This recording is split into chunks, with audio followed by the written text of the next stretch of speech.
Hi guys, and welcome back to my course. In this video, we will learn about the spread operator. The spread operator allows arrays and objects to be expanded into elements in case of array and key value pairs in case of objects. Let's try an example to understand it better. Say we have this array, say 1, 2, 3, 4, and 5. So if we try running something like this, so the spread operator and array. So it prints an array with 5 elements, the exact same 5 elements which were in this array1. So what it did was it expanded our array elements of array1, and because we're using these square brackets, so it created a new array with the same elements. So if I do something like this, say array2 on array1, let's try printing array2 here. So as you can see, we still get the same result. So what's happening here is this piece of code, it creates a copy of the first array. So if you remember, in one of the JavaScript videos, we talked about a reference issue. So if we do something like this and we update our array, say push 6, and we try printing both the arrays, say array1 and 2, both the arrays get affected. But if you use the spread operator to create a new array, so it creates a new array, it just doesn't give you a reference. So as you can see, the second array has only 5 elements, but the first one got updated. So this spread operator gives you one way of creating copies of arrays.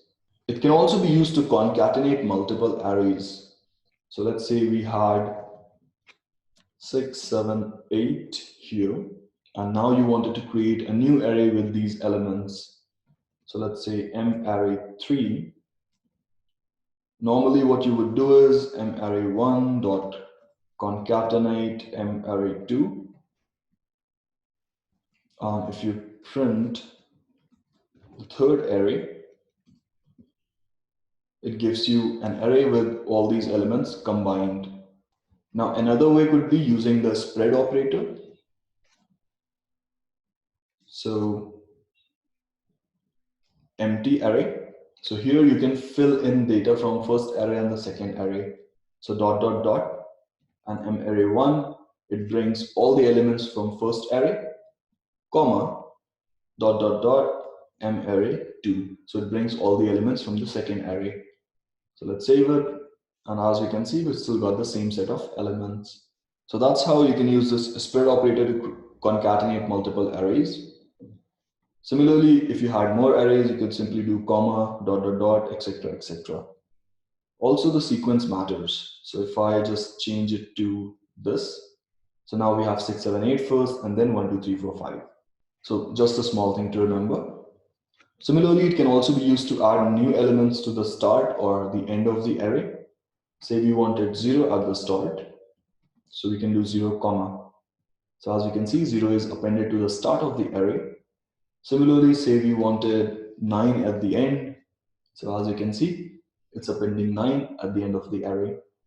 Basic stuff, but it comes really handy once you start writing really complex code. You can perform all these actions on objects as well. So let's give that a try. So let's just quickly comment this. So let's say object1, let's say name John. Let's create another object. So object2, so age, say 28. And we wanted to concatenate all the fields from object1 and object2 and create a new object. So in that case, we can simply we can use this spread operator. So object1, so it brings all the key value pairs from the first object, comma, and object2, so it brings all the key value pairs from second object. So if we try printing it, so as you can see, it's giving us a new object with keys from object1 and object2. So if we add another key here, say last name, Lark, so it gives us key values from first object and key values from second object. And that's a wrap for today. I hope this gave you a better understanding of spread operator. But if you have any doubts or queries, feel free to drop a comment below or reach out to me on Twitter. I'll add my Twitter handle in the description below. See you in the next video. Bye and take care.